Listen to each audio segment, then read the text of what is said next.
আসসালামু আলাইকুম প্রিয় শিক্ষার্থী বন্ধুরা, আজকে আমরা আলোচনা করব অনার্স চতুর্থ বর্ষ রাসায়নিক বর্ণালীমিতি।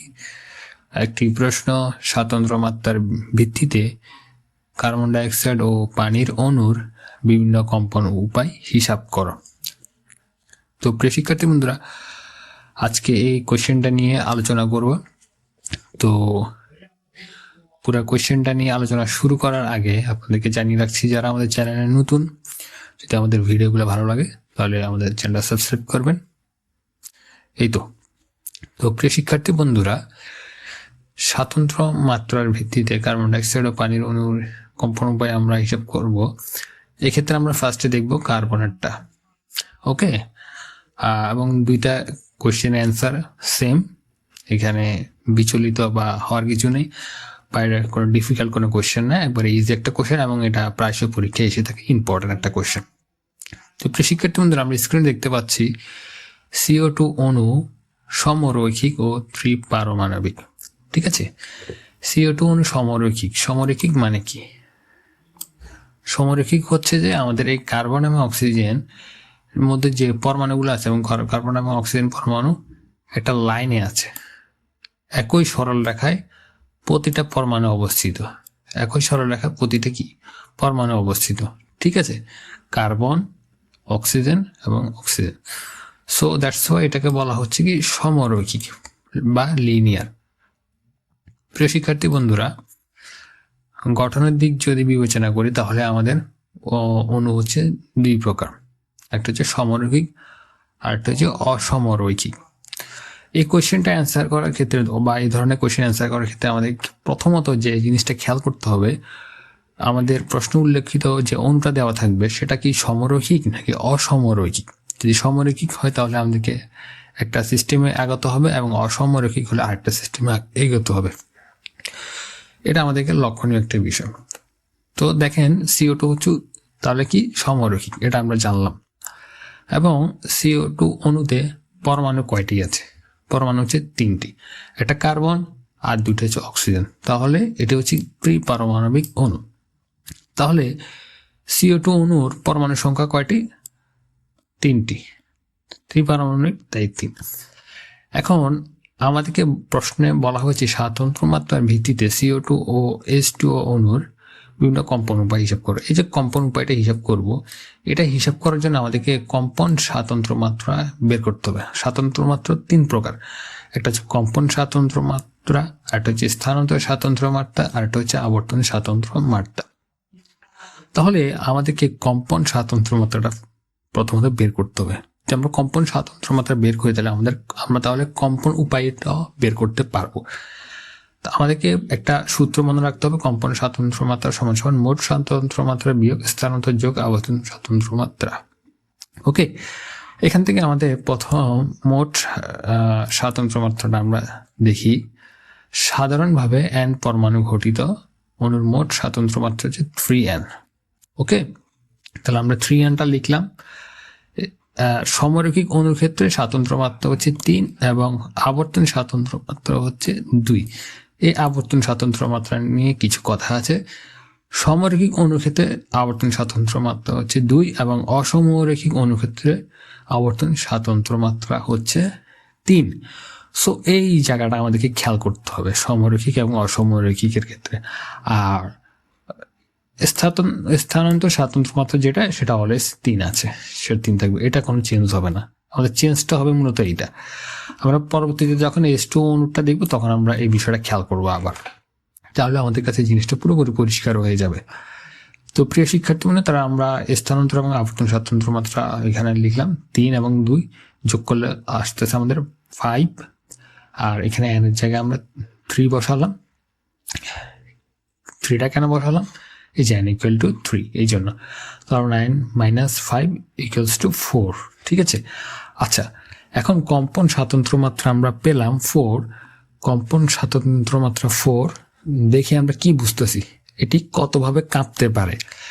তো এই কতভাবে কাঁপতে পারে এটা দুইভাবে হতে পারে, একটা হচ্ছে প্রসারণ কম্পন সংখ্যা আর একটা হচ্ছে বন্ধন বক্র কম্পন সংখ্যা।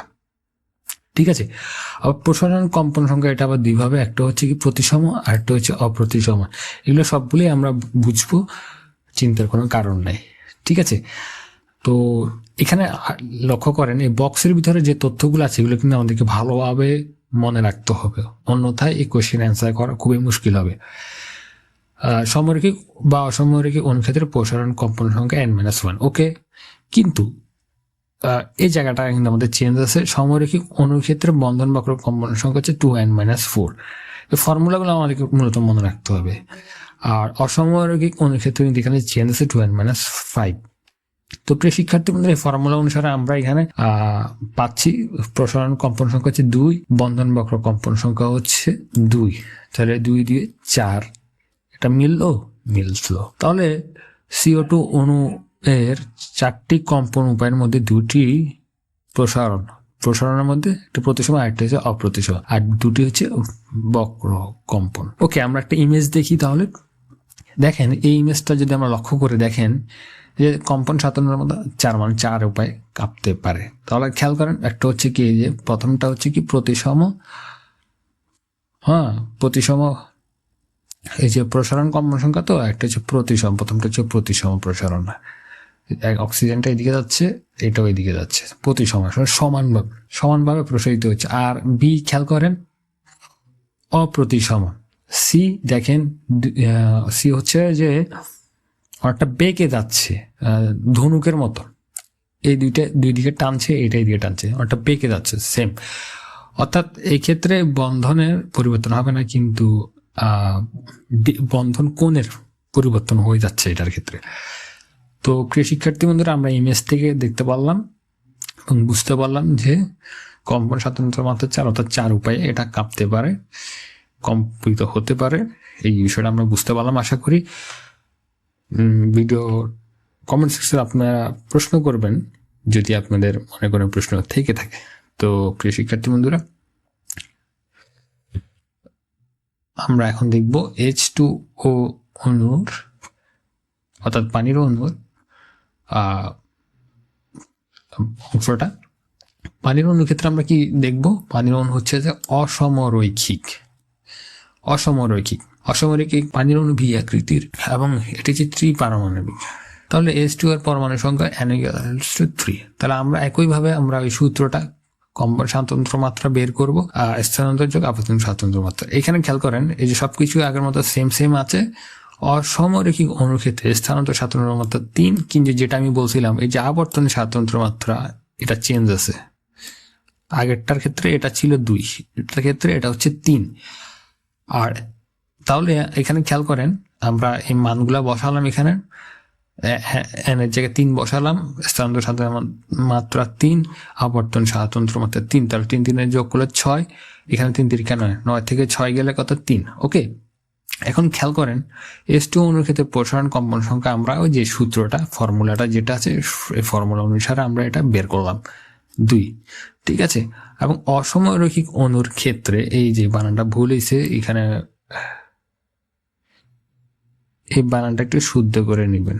আচ্ছা, আমি শুদ্ধ করে দিচ্ছি, সমস্যা নেই। দেখেন, অসমরৈখিক অনুক্ষেত্রে বন্ধন বক্র কম্পন সংখ্যা, তাহলে আমরা এই যে ফর্মুলাটা অনুসারে আমরা যদি মানটা বসাই, তাহলে আমাদের আসতেছে কত?